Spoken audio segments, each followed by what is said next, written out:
Hello, America. I'm Mark Levin, and this is a special holiday episode of Levin TV. Well, what are we going to talk about? Wokeism. It's a woke world after all out there, ladies and gentlemen. Wokeism is running rampant, but the stories of 2022, well, they had their highs and lows. So first, the highs, where there's hope. A student condemns anti-Americanism, and a comic sketch mocks Disney with its A Woke World After All. But in all seriousness, Project Veritas exposes discrimination by school educators against conservatives. It's pretty grotesque. And gender ideology is pushed in the classroom, in the Supreme Court, in Congress, with everyone questioning, what is a woman? Go. This is where freedom rings. If you believe in America, if you believe in the Constitution empowers us. It's a new day. America's back. America's back, and America's going to get strong again. We're going to defend America, and we're going to defend our interests. Liberty's voice, Levin TV. We start the program with a Harvard student giving a senior speech. Apparently they videotape these, where she's condemning anti-Americanism. So we thought this was rare enough that it's worth taking a listen. Go. If we lose freedom in America, there is no place to escape to. This is the last stand on earth. President Ronald Reagan. We have consumed a cultural diet that reduces America to its ugliest moments and dismisses its noble ideals and accomplishments as jingoism. This nation saved the world from global catastrophe 3 times in the 20th century. This nation has grown to treat racial, ethnic, and religious minorities with equality and respect compared to other places and times on earth. This is the nation where people are not constrained by their gender, religion, or class, but can work to achieve a better life. In this nation, we can criticize our government, secure in the knowledge that we will rise the next morning and our country will still respect our rights. We view these things to be our birthright, our permanent and guaranteed condition, but they are not. They exist only because past generations have sacrificed to secure and maintain them. And to our discredit, we have used these blessings not to strengthen our country, but to tear it down. We members of this university, and we Americans, have shirked our responsibility as the most privileged cohort on earth. We have remained cringingly silent in the face of corrosive ideas, woke culture, that has corrupted our institutions and severed the bonds that hold our country together.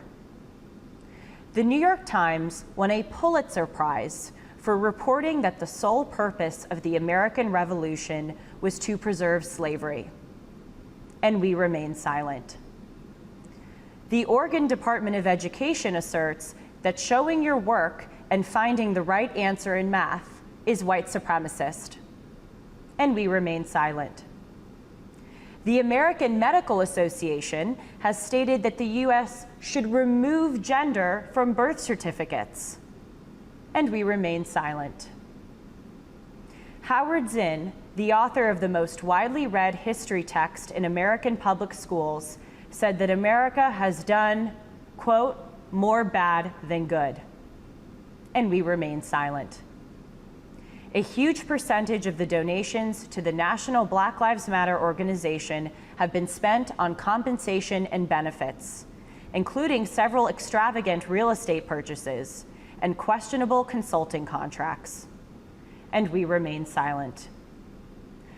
On this campus, we often hear how oppressive America is. Just outside of this church, there was a sign for Israeli Apartheid Week of an upside-down, faded American flag with painted bullet holes in it. And we remain silent. We must not lie to ourselves or to one another by denying that a large reason that we remain silent is that we see personal and professional advantages in doing so. We are ashamed to be American. The shame should be on us. That was really compelling. I hadn't heard it before. It was recommended to me by a friend. And particularly coming out of Harvard, that means she withstood all the indoctrination and propaganda, all the brainwashing. So she was raised right. Ladies and gentlemen, I have decided I'm never going to set foot in Disney again. I've been to Disneyland, Disney World many times with the family. My daughter just unsubscribed to the Disney Channel.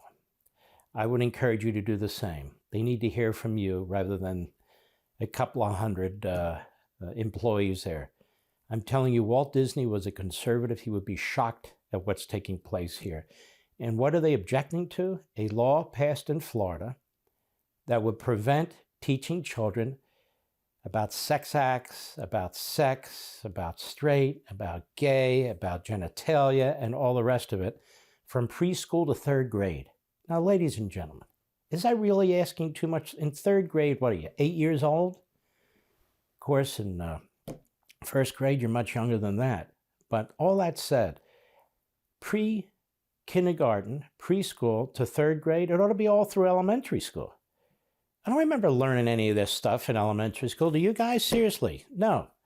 Now I'm older than the rest, but they don't remember it either.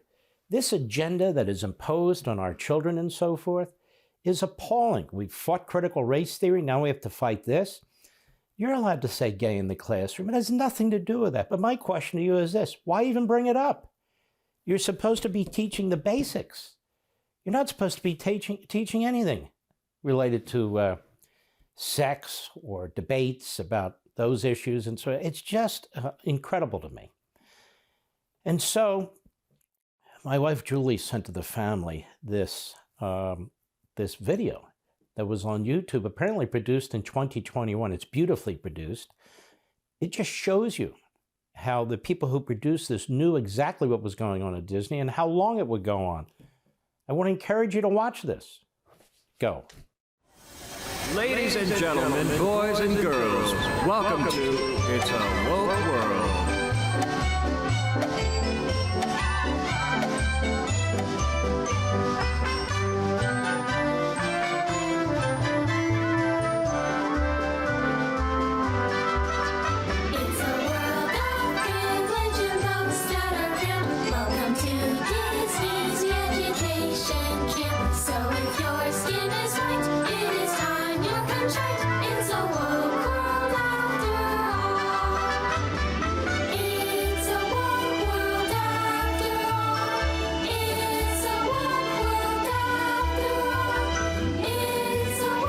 Destruction be our lot. We ourselves must be the authors and finishers. It's a world of power, a world of fears, and we work long days to make souvenirs. All the millions of down and the weakers aside. It's a woke world after all. It's a woke world after all. It's a woke world after all. It's a woke world after all. It's a woke, woke world. There is a land where you once lived free as a countless pig of the bourgeoisie. We could eat to work fat and would vote Democrat if we just get past that wall. It's a woke world after all. It's a woke world after all. It's a woke world after all. It's a woke, woke world.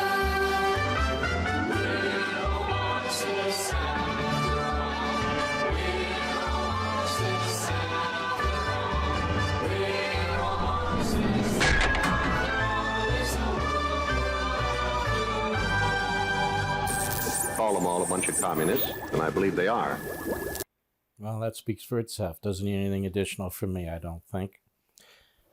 But honestly, you folks out there, if you have kids or grandkids who are planning a trip to Disney World or Disneyland, you know that it's very, very expensive to go to these places. Their hotels, their 25-pound pretzel, their fake Viking turkey legs, and all the rest of it. The whole thing is intended to be family fun and imagination and so forth, but it's not. Now, even though that's a tongue-in-cheek piece, don't be so sure. The president of content for Disney, the other day, yesterday actually, she talked about the kind of content they are going to create for Disney. This is just shocking that these people devour Disney Corporation, which was devoured by ABC, which was devoured by something bigger than that, and is now run by a bunch of leftists. Now, the CEO at Disney originally didn't want to get involved in all this, but Iger, the former CEO, tweets out and kind of undermines the current CEO, so now he's bending over backwards to accommodate the Marxist left. And so this lady, she goes on about her own children, which the whole thing is bizarre. But you can now expect propaganda in Disney films and Disney specials, pushing an agenda, a sexual agenda, a lifestyle agenda. There's no escaping it. Go. I'm here as a mother of two queer children, actually, one transgender child and one pansexual child. And all right, stop. What is pansexual, honestly, ladies? Likes everybody. Oh, LGBTQIP plus. It should be that. I honestly didn't know what that was. So she's got two kids. One is transsexual and the other's pansexual. Okay, go ahead. And also as a leader. And that was the thing that really got me, because I have heard so much from so many of my colleagues over the course of the last couple of weeks in open forums and through emails and phone conversations. And I feel a responsibility to speak, not just for myself, but for them, to all of us. We had an open forum last week at 20th where, again, the home of really incredible, groundbreaking LGBTQIA stories over the years. Wait a minute. What's the A? Good Lord, ladies and gentlemen, it's getting harder and harder. LGBTQIA plus. If you follow Facebook, there's 56. Asexual. Intersex and asexual. Intersex and asexual. Okay, go ahead. One of our execs stood up and said, we only have a handful of queer leads in our content. And I went, what? So now it's okay to say the word queer? I'm having trouble keeping up, folks. I really am. This is why I have my own little culture. I live in my own little bubble. Old fashioned. It's a lot simpler that way. But now we have the word queer being used. Go ahead. That can't be true. And I realized, it actually is true. We have many, many, many LGBTQIA characters in our stories, and yet we don't have enough leads and narratives in which gay characters just get to be characters and not But have. why do the characters have to be gay, straight, or anything? I'm missing something here. These are little kids, right? These are family programs. Why are these people obsessed with this? Why? And why are they such frauds and phonies? Why are they hypocrites who contradict themselves? I'm going to choose the first African-American woman to the Supreme Court. Then she's up there. Can you define woman? No. Okay. It's not what between your legs that matter. It's between your ears that matter. Okay. Then why do you have to transition anything physically? It's between your ears, right? Not between your legs. LGBTQAI plus. Okay. Go ahead. Gay stories. And so that's been very eye-opening for me. And I can tell you, it's something that I feel perhaps had this moment not happened, I as a leader and me as my colleagues would not have focused on. And she's a leader, you see. And because DeSantis and the legislature in Florida, and which has a support of the great many people in Florida, if not a significant majority, seeks to protect little kids. They call it grooming, from being groomed, different kinds of sexual belief systems or sexual activities and so forth. And they want to allow parents to have the say on the upbringing of their babies. I mean, you know, preschool to third grade, this is considered racist and bigoted and homophobic.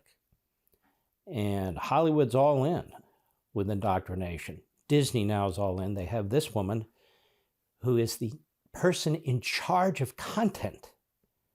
In charge of content. Now, I'm not trying to attack her family life, but I would dare say that most families do not have the kind of children's situation that she has. Not one, but two. One who's transitioning or transgender, and one who's pan, which I just found out mean everything and I guess anything. Go ahead. I certainly will be more so.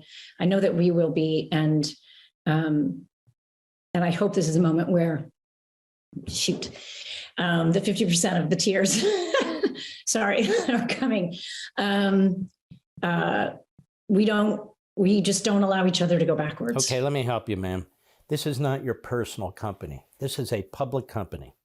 You didn't found it. You're an employee of it. You worked your way up the ladder. You're now an executive at Disney. I don't know how you became an executive at Disney, but the idea that you're going to take your personal preferences and project them and impose them onto the Disney Corporation, perhaps with the support of the CEO, perhaps with the support of the board of directors, is really quite abusive of the authority that you have. And the fact that certain employees in that company are attacking the governor of Florida, the legislature, and effectively the parents of Florida because they choose to allow families decide how their little babies are going to be raised, not a public school with a stranger as a teacher or anything of that sort, that is simply unacceptable. Our own secret investigative team, and we have plenty of cameras to go with them, and we were invited into, well, Twitter to watch a discussion between an individual in the senior ranks and another employee. And I think you'll admit this is pretty shocking. Let's take a look. Go.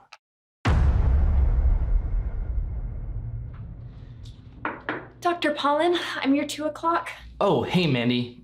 Have a seat. What can I do for you? It's terrible. I can't even. I have literally lost my ability to even. Whoa, let's calm down. What was it? Some sort of tragic loss? Death in the family? No one misgendered you, did they? No, it's even worse. Elon Musk wants to buy our company. All right, not another one.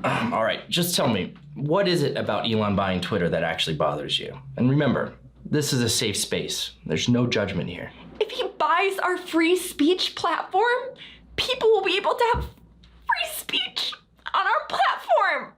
Well, that's just stupid. All right, let's get to the bottom of this. Let's go a little bit deeper. What exactly bothers you about somebody having free speech on our free speech platform?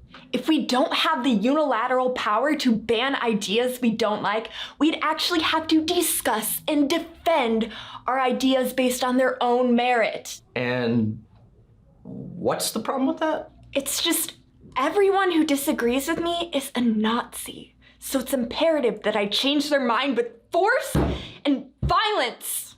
Very interesting. Now, let's try something else. I'm gonna hold up some shapes and I want you to tell me exactly what you see.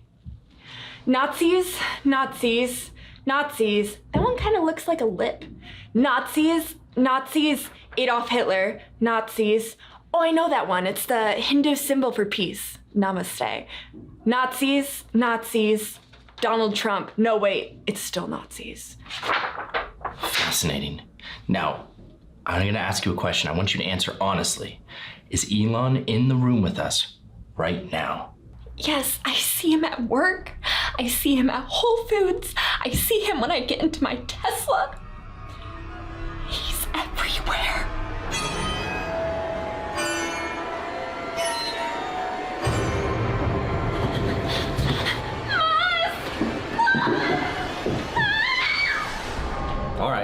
Whatever.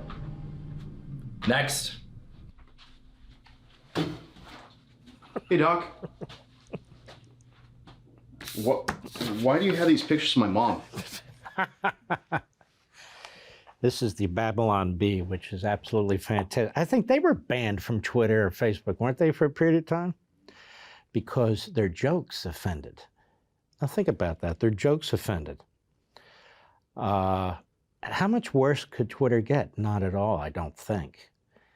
Now keep in mind, these big tech oligarchs also do enormous amount of business with communist China. And Twitter could never defend having a Xi on their site and the mullahs from Iran on their site and Putin on their site while banning Donald Trump. That is so obviously an affront and so partisan. I mean, it doesn't take much to call them out. So this is a good thing, what's taking place. You know, when good things take place, we ought to embrace them. And if they turn out sour, we'll reject them. But that's why I felt I needed to be among the first public officials to just, am I a public official? No, public figure. Am I a public figure? Well, whatever I am, to jump over to Twitter, because I had resigned. They didn't ban me. I just felt I was old enough not to be sent to timeout rooms and suspended and get the scarlet letter. What the hell's going on here? I'm out of here. And so far, I've been posting a lot, and nothing's been banned. Nothing's been the recipient of the scarlet letter or anything else. And I'm pounding away. The hearing the other day in the Senate, you saw part of this, I'm sure. It was held on C-SPAN, the Senate Judiciary Committee, post-Roe v. Wade America. Now, keep in mind, the Democrats have always believed in a post-Roe v. Wade America. They've always believed in abortion on demand right up to the last second. And this is where I continue to say we need to press them. Republicans need to press them. People who are pro-life need to press them. Rational human beings need to press them. Do you believe that's a baby 1 minute before birth? Yes or no? They cannot answer it. They will not answer it. Also, they keep talking about birthing people. You know, it's interesting. Months and months and months ago on radio, on TV, and even here, I said that this movement, this transgenderism ideology and the way the Democrats are reacting to it is destroying women and womanhood and the women's movement and Title IX under the Civil Rights Act for sports. In other words, women are being diminished. They're not definable. And it's so ridiculous. And women's groups are silent. Activists are silent. And this is being tolerated, but not by me. And so you'll see some of this. Here's a hearing with law professor Kira Bridges of UC Law School in California, and Josh Hawley, who is a sharp dude. He was a Supreme Court clerk at the hearing on the issue of, I think, abortion, but maybe more on women. Go. Professor Bridges, you said several times, you've used a phrase, I want to make sure I understand what you mean by it. You've referred to people with a capacity for pregnancy. Would that be women? Many women, cis women, have the capacity for pregnancy. Many cis women do not have the capacity for pregnancy. There are also trans men who are capable of pregnancy, as well as non-binary people who are capable of pregnancy. So this isn't really a women's rights issue. We can recognize that this impacts women while also recognizing that it impacts other groups. Those things are not mutually exclusive, Senator Hawley. Oh, so your view is that the core of this right then is about what?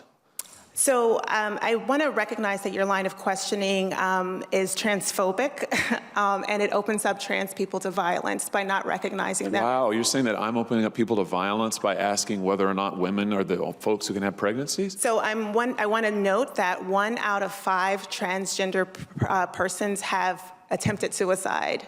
So I think it's important. What does that have to do with any of this? I don't even know if that's true, but that said, trans men can get pregnant. That's because they're biologically women. A biological man cannot get pregnant. Must we embrace and accept the insanity of the left? must we turn their beliefs into our reality? I mean, this is just nuts. Go ahead. Questioning? So we can't talk about it? Because denying that trans people exist and pretending not to know that they exist I'm is denying that trans dangerous. people exist by asking Are you? if you're Are talking you? about women Are you? having pregnancies. Do you believe that men can get pregnant? No. I don't think women can get So you are pregnant. denying that trans people exist? And that leads to violence? Is this how you run your classroom? Are students allowed to question you? Or are Absolutely. they also treated like this, where No, they're they're told allowed that to they're question. opening up people to Oh, violence? we have a good by time in my questioning? class. You should join. Oh, I bet. You might learn a lot. Wow, I would learn a lot. I've learned a lot I just in this know. exchange. Absolutely. Extraordinary. Yep. How rude, by the way. And how self-righteous. Have you noticed? She is a tenured law professor. You wonder why we're turning out kids who are brainwashed in this propaganda? Very glib, very quick.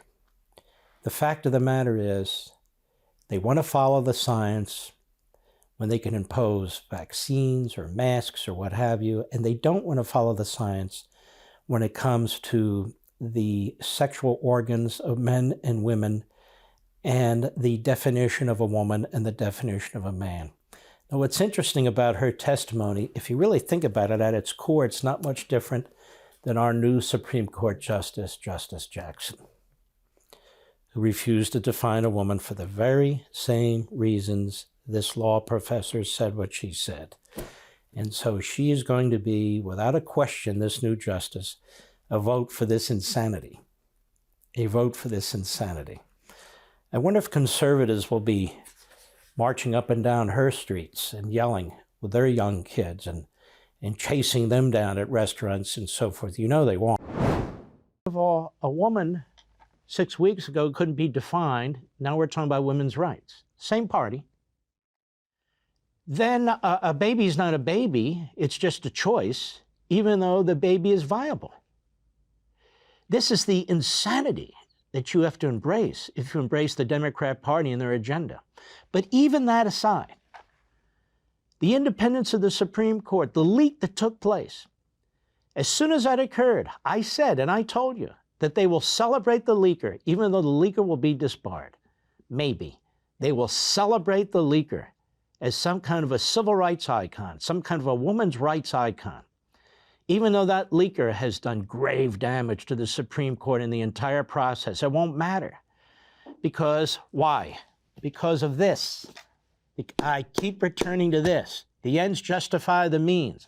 They don't care if the Supreme Court burns down as long as they're the ones doing it, as long as it gets them the result that they want. And speaking of burn down, a pro-life think tank was firebombed in Madison, Wisconsin. ABC News didn't even cover it. NBC News did cover it. Let's take a look. Go. Tonight, a new flashpoint in the battle over abortion rights. The people, united, will never be defeated. In Madison, Wisconsin, police say a Molotov cocktail thrown into the headquarters of an anti-abortion group, vandalized with a warning spray painted on a wall. If abortions aren't safe, then you aren't either. And conservative Supreme Court justices facing fury. Protesters outside the D.C. area homes of the court's Chief Justice, John Roberts. Now, what's interesting about that, apparently Roberts is going to go with the minority on this. So he's not even with the majority. It doesn't matter. Go. As well as Justice Brett Kavanaugh. We will not go back. The Trump nominee promised senators Roe versus Wade was settled precedent to get confirmed to the nation's highest. No, that's not the way that works. You see, the media are inciting violence too. The media are inciting violence just as they did in the summer of 2020.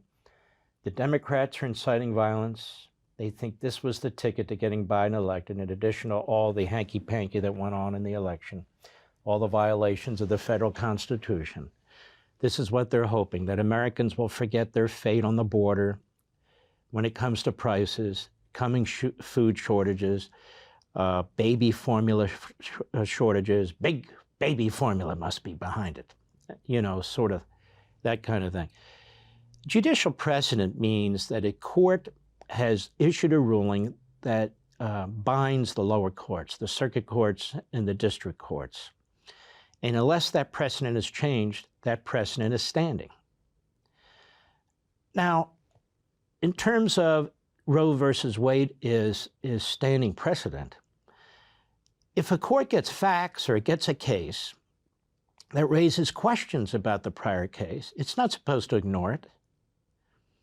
You notice the media and the Democrats don't argue that Dred Scott was good precedent. Dred Scott enshrined slavery. It helped contribute to a civil war. They don't say Plessy versus Ferguson was good precedent, separate but equal is equal, in the late 1800s. No. We all celebrate Brown versus Board of Education, which more than a half a century later reversed precedent, Plessy versus Ferguson. We don't say Korematsu is precedent, a good decision, when FDR rounded up Japanese Americans and Americans of Japanese descent and put them in concentration camps and took their private property away. Was that precedent? Yes. But it was overruled, overturned. Roe versus Wade isn't even relevant anymore. What do you mean, Mark? I told you about the trimesters, right? I told you about Casey, viability, right? Well, there's a lot of states that have gone off the rails. California, New York, New Jersey, Illinois, other deep, dark states that have gone well beyond it. Well beyond it. And furthermore, all the court is saying here is we have no role. We don't have any role. The Constitution doesn't say anything, so there's nothing for us to interpret, which is the way it's supposed to be. So it's up to the states. The court could have said, at least theoretically, the Equal Protection Clause under the 5th and 14th Amendment applies to those viable babies, right? In which case you cannot have an abortion at a certain date. But they didn't say that. The opinion, believe it or not, was quite modest, but not modest enough if you're a radical. These phonies who claim to stand for women's rights, except when it comes to sports, except when it comes to transgenderism, except when it comes to a Supreme Court nominee who can't define the term woman and won't. They don't stand for women, they stand for abortion. High school, every course is an opportunity for propaganda and indoctrination. The goal is to brainwash the kids so they operate within a very tight box, a very tight framework through which they're allowed to think and debate to the extent that they can. But uniformity and conformity is demanded, just as it's demanded now publicly, just as there's an attack on free speech. Go. Lesson 7 is about culture jamming graffiti art. So in this lesson, students explore the use of street art for critiquing society and broadcasting subversive messages about race and social justice. And then they get to design their own graffiti art pieces using stencils. And their challenge is to design art that challenges their viewers to look at or think about an aspect of race or social justice from a new perspective. And then finally, the last lesson is on Fabiana Rodriguez and printmaking for social justice. We'll talk more about this lesson in just a moment, but students look at the artwork of activist and artist Fabiana Rodriguez and learn about the use of printmaking as a tool for activism, and then they get to create their own prints. So the goals in the English curriculum So that was art class. So it's not, draw, different types of traditional art or even non-traditional art. It is social activism. You'll draw social activism. You'll finger paint social activism. We'll give them stencils for social activism. Go ahead.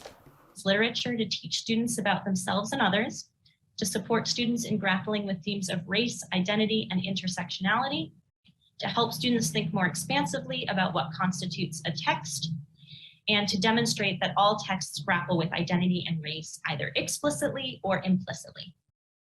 So students learn about DACA, or the Deferred Action for Childhood Arrivals Program, which currently supports over 700,000 people brought to the United States as children of adoption. So here we are in the mathematics curriculum learning about DACA. Illegal immigrants, not all of whom are children, it's ridiculous. Some of them are well into their 30s, as a matter of fact. Go ahead. And so in the first part of this lesson, students explore the impacts of both individually and on our broader society of the July 2021 court ruling that DACA was unconstitutional. And then in the second part of the lesson— So you learn to hate the Supreme Court. You learn racial wealth gap, how prison gerrymandering harms communities of color, food deserts in low-income communities, redlining racially discriminatory housing practices, police killings of people of color. In other words, you take the American Marxist movements, which has a voice in the Democrat Party, and you're teaching them the most radical elements then of the Democrat Party. That's what education has become here. Math curriculum, art, English. I mean, this is the destruction of America. You're hearing it and you're reading. This isn't about diversity. It's about brainwashing. Go ahead. Students imagine that they are helping to plan a protest in support of DACA, and they need to determine how to maximize attendance given a variety of outreach. So now you're teaching kids how to plan a protest. This all is written up in American Marxism. I even tell you which professors in which schools sort of hatch these ideas, how they're promoted, how they're reinforced, the repetition in the textbooks, in the lectures, in the seminars. And this is what's going on. It is spread like a cancer. Go ahead. And then lesson 8, this is a heavy one, and we definitely recommend that teachers prepare their students and themselves in advance of teaching this lesson. It's about police killings of people of color, and it uses data to explore the racial disproportionality among the victims of police killings and of police use of force.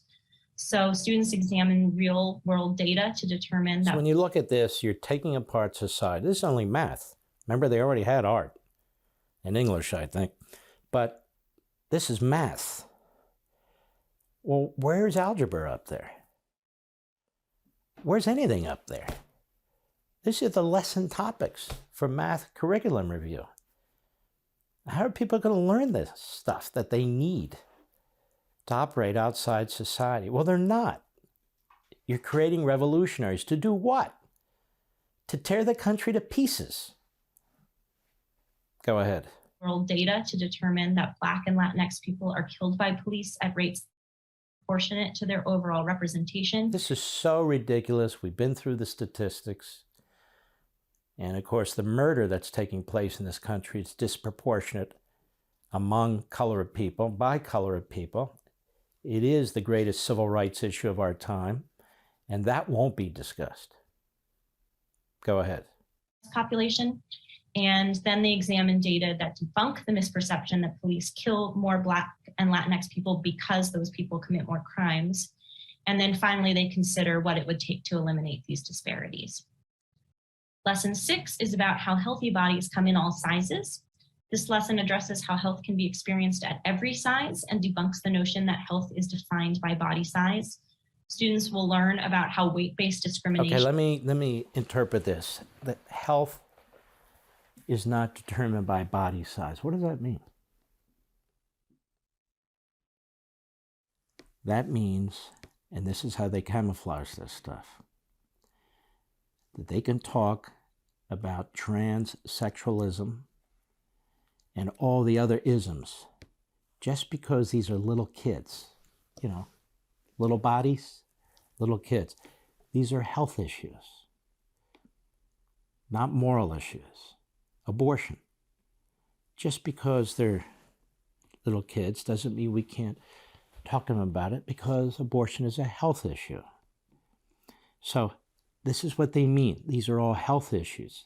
You won't see the words on this list. Maybe there's another one on sexuality or transgenderism or teaching kids about gender, binary gender, if you're born with it biologically or not. So it's a health issue. That's all. Now, number one, health oppression and the social construction of health, also in American Marxism. It's amazing. This is where the Marxism and transgenderism and these other isms fuse.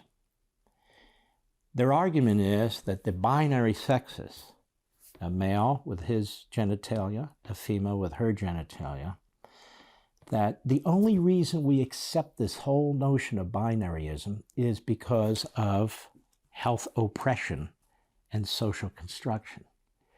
You're oppressing people who want to change or have changed mentally, or want to do things with their genitalia that's not acceptable because of our social construction of health.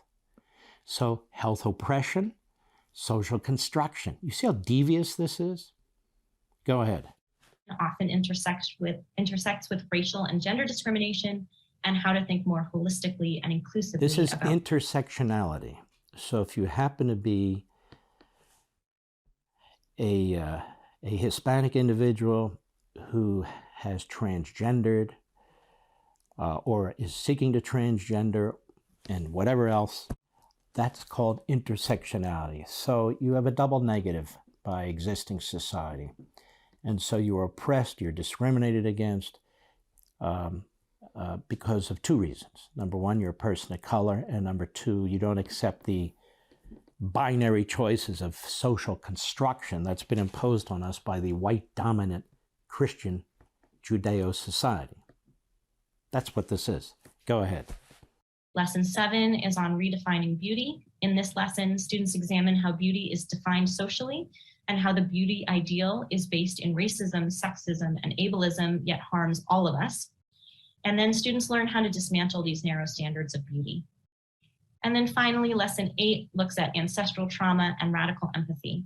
And in this lesson, students reflect on how such ancestral trauma manifests and affects us today, and how trauma is connected to racism and other forms of systemic oppression. Students also learn about radical empathy as a tool to aid in our collective healing from ancestral trauma generally and from racial and systemic oppression specifically. Whoa, that's a mouthful. Gee, can't I just go to class and learn some health and wellness issues? You know, brush your teeth, wash your hands, wash your hair, stay away from lice by staying clean, how to prepare food, how to eat food. I mean, we used to call this, home economics, I think we called it. Even we guys had to take it, or if you will, things with male appendages. Veritas, we showed you once before this assistant principal in Greenwich, Connecticut, who made sure that conservatives, that people of faith, particularly Catholics, would never be hired. It was sickening. Here we have a charter school in New York City, pretty much the same thing with another assistant principal who won't hire conservatives. It's unbelievable. Go.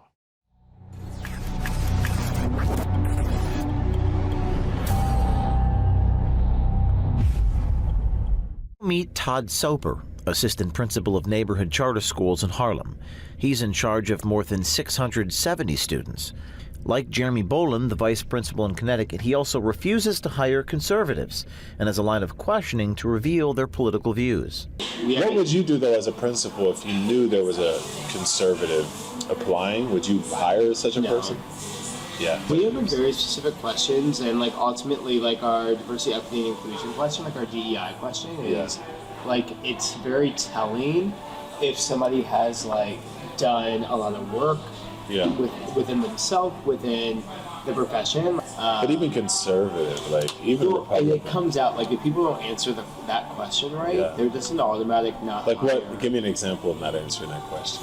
One of the more... If they say that, diversity is about... If they say something that lends itself to be colorblind, which could happen, it's everyone is equal, those things that are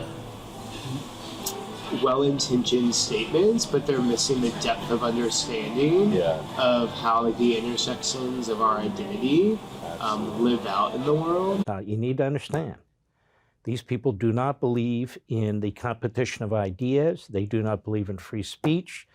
They demand conformity. They demand it. And so this is how they weed out people. And this is going on not just in our public schools, that would be horrible anyway, but in our colleges and universities. They talk about academic freedom, and what they mean now is the academic freedom to advance conformity, Marxism in its various American forms. And that's exactly what's going on here. Go. This begs the question, if Soper won't hire any conservatives, what does he do with teachers who already work for him who might already be conservatives? He was quick to tell our journalist just that. So there's this one teacher who almost like refused to talk about Juneteenth a few years ago, and didn't want to like teach a lesson like in addition to their neurodiversity and their special needs. Like our students' lives matter based on the color of their skin, and how that intertwines into the context of the world. And so if you're not willing to embrace fully that aspect of our students, and that means talking openly about race and talking about injustices in the world, then I don't know if you're going to be able to like fully like fulfill your responsibilities. What was her reasoning for being resistant? She didn't want to teach Black Lives Matter. I don't think that she thinks that the race is a big deal. So she was just kind of like, I mean, it's not that big of a deal. Like, I love kids, so it's fine. I was like, well, no, like you have to love all of them. And so you have to acknowledge that there is the potential for the students to have experienced discrimination. Or was she fired, or? No, she left. She would have probably been fired eventually, just based off of like mindset, but yeah, she left. It's clearly worrisome that these institutions will be responsible for our children's growth and well-being. Classrooms are not meant to indoctrinate students. Soper tries to push his political agenda onto students as young as 5. Watch how he discusses bringing Pride Day to kindergartners. We have always and like will continue to like embrace diversity. But they don't embrace diversity. They embrace, among other things, perversity. But they insist on imposing their ideology on these children. So now we have these public schools that have turned into indoctrination assembly lines. They don't look at children as individuals with their own experiences. They certainly detest parents because parents just get into the way. And so they're pushing indoctrination. That's exactly what they're doing. And one-way indoctrination. This is pure Marxism. Go. All levels. So the same way we embrace identities that are based off of ethnicity, skin tone, and gender, like we also embrace orientation. So we make student friendly. Sure. Like for kindergarten, for Pride Month, we got in first grade, like every kid had like a mirror, and we talked about like there's like a read aloud about an animal or about a boy that said he wanted to be a mermaid, and it's like a way to start like in a group. Was like you should be whoever you feel like you should be, and that was kind of like the message of the read aloud. And then were you able to encourage them that like gender? Yeah, I think so. Like it's delicate, right? So like in kindergarten and first grade, they're 5 and 6, but I think we start with the umbrella theme of like embrace who you are. You have to love who you are. That's awesome. Each part of you is beautiful, whatever you feel. As kids get older, and the idea of like gender becomes more salient, which happens more towards like 4th grade. It's conversations around like it's just okay. So the conversations deepen as kids get older. The conversations deepen as the kids get older. These are government-run schools. This is so disgusting to me, what's going on here. So we go from racism to sexualizing. The next be climate change, that is the war on prosperity and economic growth, and private property rights, and it is indoctrinated into education students that go to educational schools to become teachers and so forth. And then it's pushed by their unions, the NEA and the AFT. It's pushed by the administrators who come out of these schools and these unions, and promoted by the media, and they have a home in the Democrat Party. I mean, this is really incredible. And by the way, you parents, you're not to have any rights. The Attorney General of the United States will sic the FBI on you should you go to a school board meeting and loudly protest, or just protest at all. And to make sure of that, more and more of the local teachers union affiliates are monitoring who you are, and they're reporting you by name. County, Virginia, a parent gets up and starts showing photos of the school board members not wearing masks. And that's about all one school board member can take. Go. Here's a picture of you right here on Facebook with a crowd of people. That's it. With no mask on. This is my time and I don't interrupt you. Here's another picture with you with a mask on. I'm sorry, Ms. Vaught, you are done. If you are going to sit there and disparage a member of our school. Oh, if you're going to disparage a member of the school board by showing public photos of these people on the internet not wearing masks, I mean, we're going to have to shut you down. We may have to send you to Canada and get you arrested. You never know. Or we may have to call the domestic terrorist hotline over there at the Department of Injustice and wake up Merrillis Garland so he can send a phalanx of FBI agents to pick you up. Go ahead. Then you can sit down. If you have something effective to say. I have facts and truth on my side. I am not going to sit here. This is about treating words. Can we have a police officer, please? She's calling for a police officer because this citizen, this parent, is showing that this school board member wasn't wearing masks, even though they're mandating them for the children in the workforce and anybody who comes into the schools in Montgomery County, Virginia. And now she's calling a police officer to remove her because she won't sit down, because to show that is disparaging the school board member. You know, what's happened, these HOAs used to be really, to me, the worst of the worst, where you had people with no common sense whatsoever who taste a little bit of power and are trying to tell people how to live. You know, you need to paint your mailbox, you know, stuff like that. This mentality has spread throughout our governing system. And these school boards are at the lowest level. I was a school board member years and years ago. I couldn't tell people who would get behind a microphone, you sit down or I'll call the cops. You sit down or we'll call the cops? We had a Tea Party revolution. This is back in 1979 when I was on the school board. I was also in law school, where thousands of people would show up at the school board meetings and yell at the other 8 members and, of course, cheer me because I was opposed to taxes and these liberals wouldn't stop. We never said we're going to call the police and get you arrested, or wrote a letter to the Justice Department asking them to send in the FBI. The extent to which the federal and local law enforcement is abused and misused is amazing.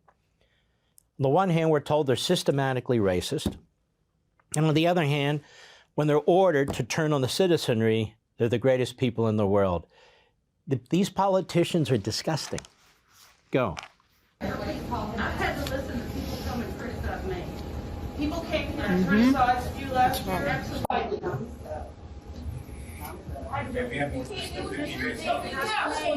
It's not. We're coming for your seats. That's not the issue. Coming for your seats. We're coming for them. All of them. Have it. Except for David. It's all yours. Woman wasn't disruptive. She was voicing her opinion. If that school board member had shut her big mouth and had masked instead of showing herself, she would have said what she needed to say, and that would have been that. But she didn't want to be exposed for the hypocrite that she is. But she has been on the Montgomery County, Virginia school board. Monticello is in Charlottesville, Virginia. I've been there many, many years ago, decades ago. It's a beautiful place. The architect was Jefferson himself. And when my family and I went there, you could see many of his drawings, his inventions, his intellectual works, and so forth. When you go there today, they spit all over Jefferson in his own home. The board of directors has been taken over by extremely wealthy Democrats, some of whom served in Obama's administration, some of whom served in Clinton's administration. And pretty much, the New York Post has done a piece. It's all about the reprobate Jefferson, the slave owner Jefferson, the Jefferson who bore interracial children with Sally Hemings and so forth and so on. And it is so difficult to explain with all the static and all the attacks and all the efforts to destroy this country. It's not possible to take what goes on today and then project it back 250 years and look at those lenses and say, look at this. I mean, as an example, so many of us oppose critical race theory in our elementary school classrooms, and we oppose transgenderism in kindergarten through 3rd grade. The pushing of all that kind of ideology. Well, how are we going to look 100 years from now? How are we going to look 100 years from now? Depending on who wins the culture wars. Jefferson actually opposed to slavery, but he was stuck From a practical point of view, he was broke. He had spent a lot of time in Washington, a lot of time in the Revolution, a lot of time in France negotiating for the United States. His farm was a mess. He wanted to, at least on behalf of the country in the Declaration of Independence, put a statement in there that the British were imposing slaves on the American colonies and that the American colonies rejected it and opposed it.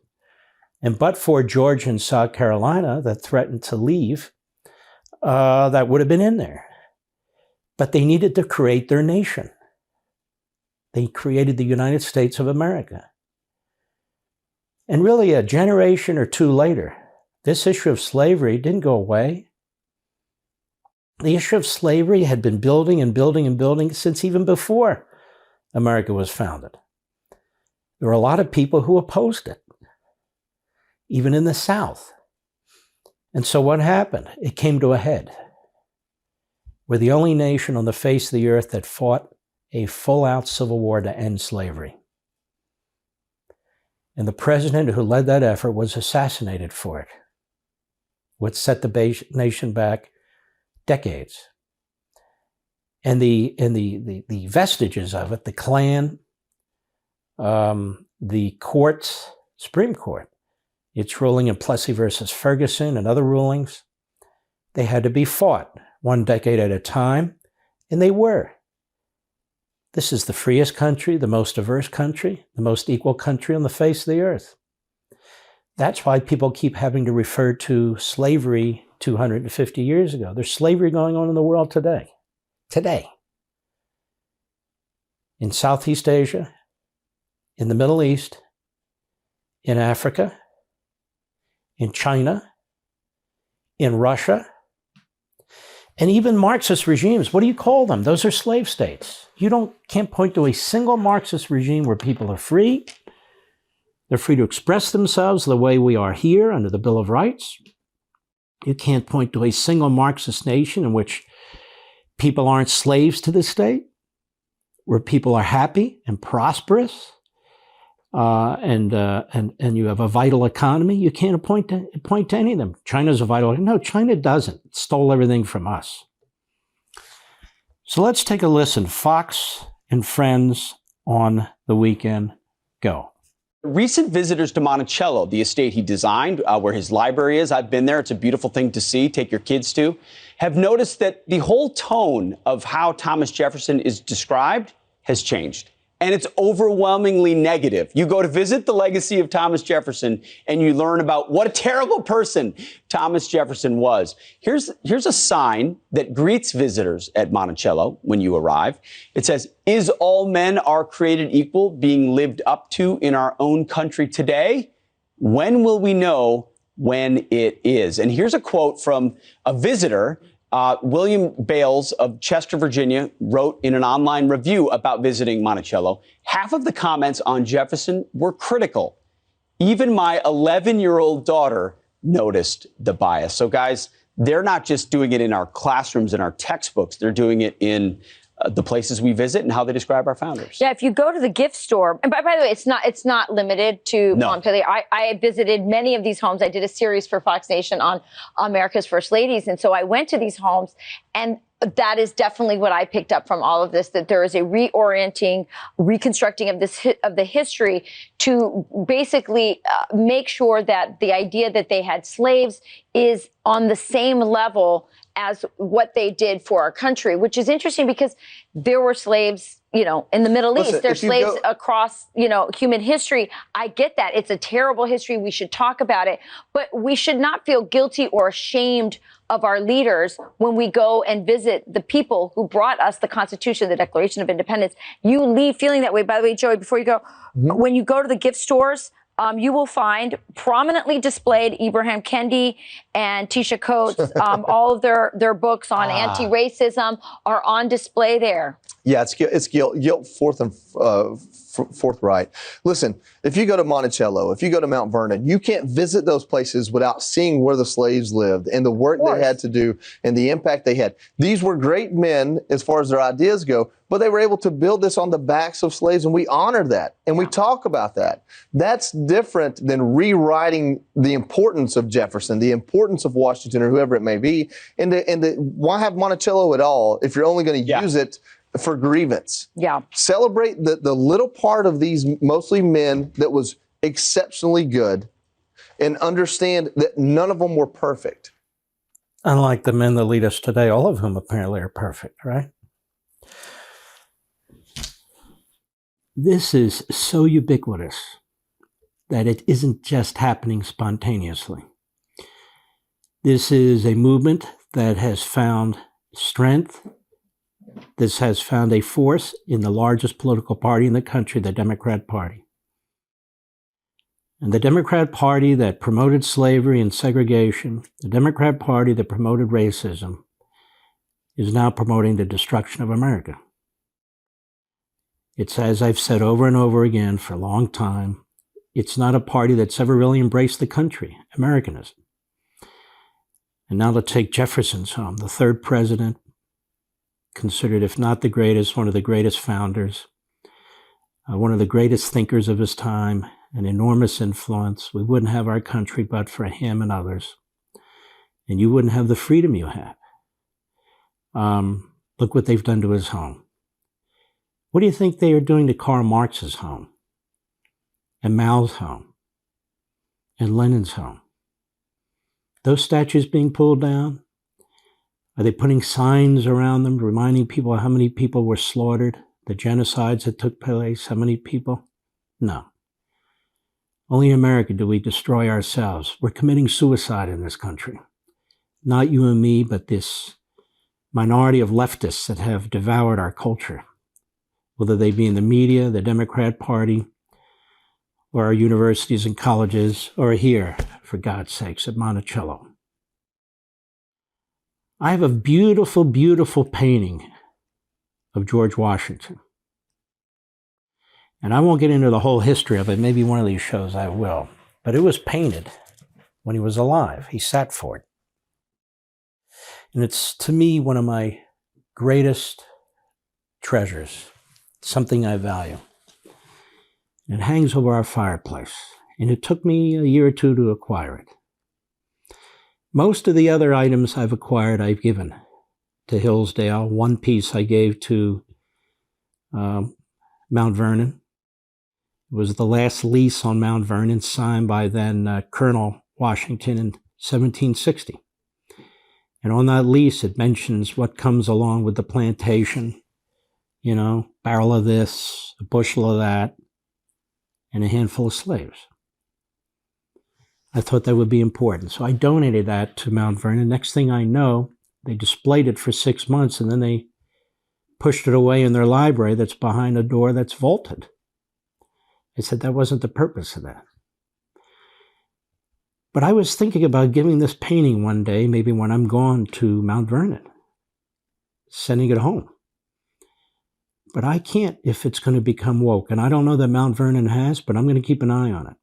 I'm not contributing to the destruction of our history, which is why I gave my copy of the Federalist Papers, the book that was produced by Hamilton, only a handful of which survived. This is one of the finest in existence. It wound up in Virginia. It's at Hillsdale.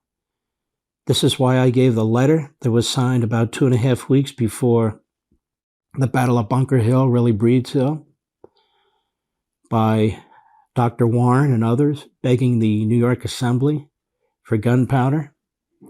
I gave that to Hillsdale. And that's why I gave the first appointment of an Associate Justice to the United States Supreme Court signed by George Washington to Hillsdale, because I know they'll keep it and display it properly and talk about it properly. Anyway, ladies and gentlemen, this is a big problem. It's daunting, but we have to do everything we can to take our country back because it is in a grave situation. So you won't hear me talk about the Republican landslide coming. That's rope-a-dope. You want a landslide, you got to go out and earn it. Thanks for watching, and don't forget, go to blazetv.com/LevinTV.